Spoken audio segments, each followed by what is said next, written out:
तो दोस्तों welcome back my YouTube channel. दोस्तों जैसा कि आप लोगों को हमने बताया है कि अपने चैनल पे हम दिखा रहे हैं टैलेंट।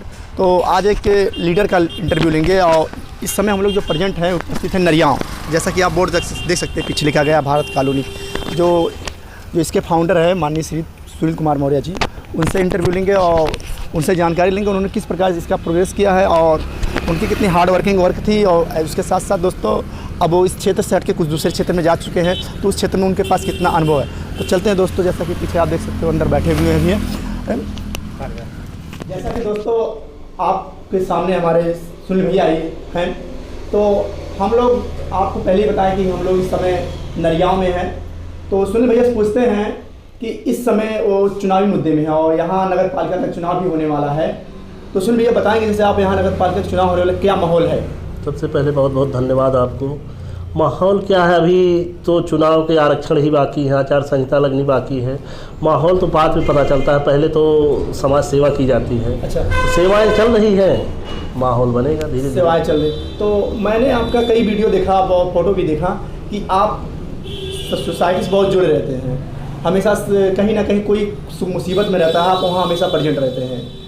तो क्या लगता है आपको, ये जैसे और नेताएं इस प्रकार से काम कर रहे हैं कि नहीं कर रहे हैं? और लोग करें ना करें, लेकिन हमारा तो ये उद्देश्य है, जब तक हम समाज में नहीं रह लेते हैं, जब तक लोगों की सेवा नहीं कर लेते हैं, तो ऐसा लगता है कि हमारा कुछ छूटा है, कुछ अधूरा है।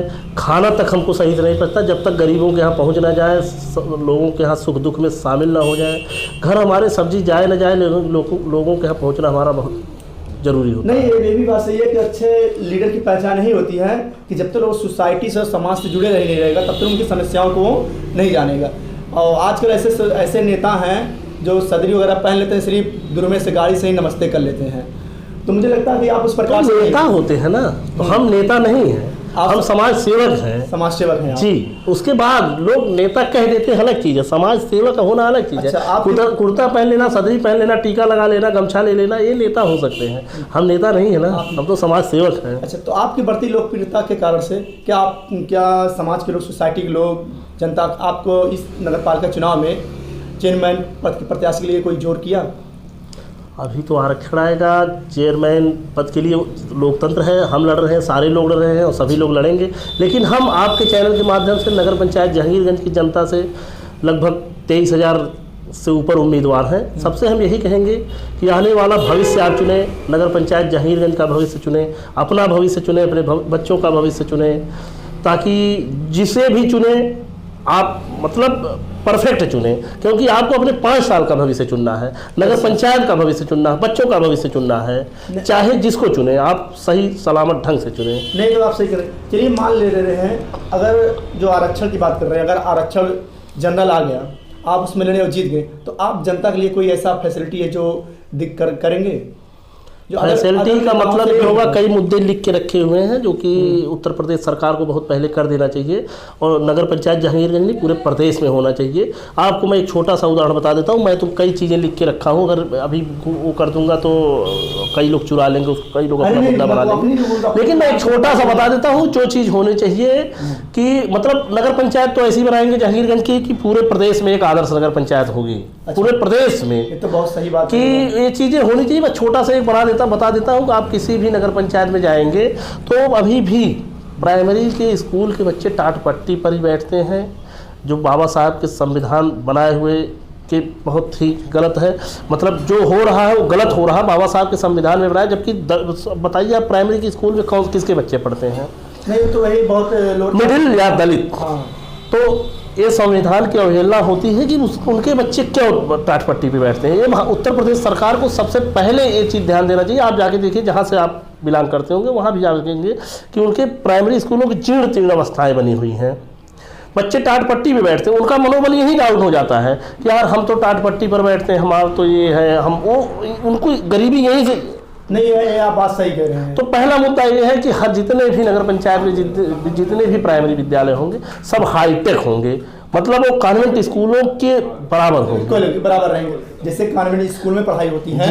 और जो सुविधा वहाँ दिया जाता है वही सुविधा यहाँ प्राइमरी स्कूल में भाई कॉन्वेंट स्कूल के टीचर की आप पता कर लीजिए, मुझको लगता है 10,000 से 15,000 वेतन होता है। और उसके बच्चे आपसे इंग्लिश में बात कर सकते हैं। और हमारे जो माननीय मुख्यमंत्री जी द्वारा प्राइमरी स्कूल जो हमारा प्राथमिक विद्यालय बनाया जाता है, उसके किसी भी टीचर का वेतन 60,000 50,000 से ऊपर होता है।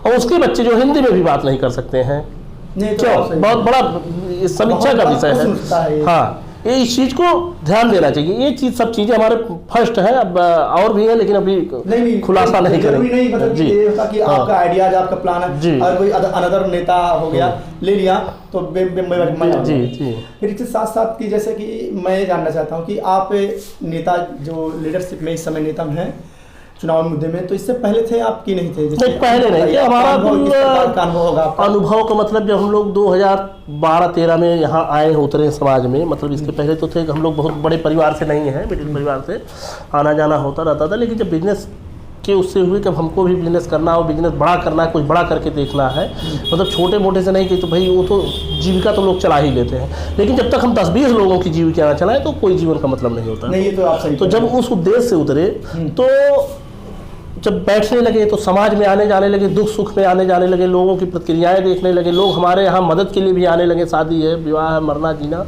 बच्चे की बीमारी है, कुछ है, तो उससे लगा कि जहाँ हाथ बंधे हैं, जैसे हमारे इस समय हाथ बंधे होते हैं, भाई किसी को दवा की जरूरत है उसको 1,000-2,000 दे सकते हैं, लेकिन हमारे पास एक पावर नहीं है कि हम कोई लिख दें तो किसी अस्पताल में जाके इलाज करवा लें। किसी को आवास की जरूरत है तो हम उसको 2-4 हज़ार की पल्ली या टीन सेट दे सकते हैं, उसको आवास नहीं दिख सकते हैं। तो इसलिए जरूरत पड़ी कि राजनीति में आके, पावर में आके उनकी सेवा की जाए और बेहतरीन सेवा की जाए। तो सही, कोई भी जब हम पावर में आके करते हैं तो अच्छा सेवा कहलाता है। उसके साथ साथ जैसे मैं ये जानना चाहता हूँ कि जो अदर पिछली बार जो यहाँ, अब की बार तो नगर पालिका हुआ है, जो पिछली बार यहाँ प्रधानी था तो प्रधानी क्या माहौल था?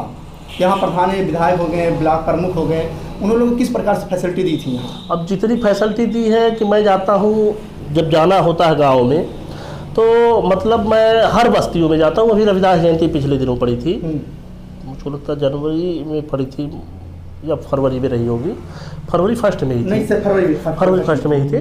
तो मैं गया था यहीं एक अब्दरा गाँव है नरिया में, विगत 15 सालों से वहाँ कुछ हुआ ही नहीं है। लगभग 500 मीटर पहले 4 गाड़ियाँ खड़ी हो गई थी, वो खड़ंजे जो लगे हुए एकदम टूट गए हैं। प्रधानों ने तो कोई काम किया ही नहीं। आप जाके खुद ही देख लीजिए, दलित बस्तियों में जाके किसी के पास आवाज़ नहीं है, नालियाँ खराब पड़ी हुई हैं, काम कहाँ किए हैं प्रधान लोग? आप सही कह रहे हैं कि नगर पालिका हो गया, चाहे नगर पंचायत हो गया, चाहे प्रधान एरिया हो गया, तो एक तरफा काम करते हैं। जहाँ दलित बस्तियाँ रहती हैं वहाँ 1% ज़्यादा ध्यान नहीं देते हैं, कि उन्हें जहाँ तक मुझे लगता है पिछड़े एरिया को कुछ ज़्यादा ध्यान देना चाहिए।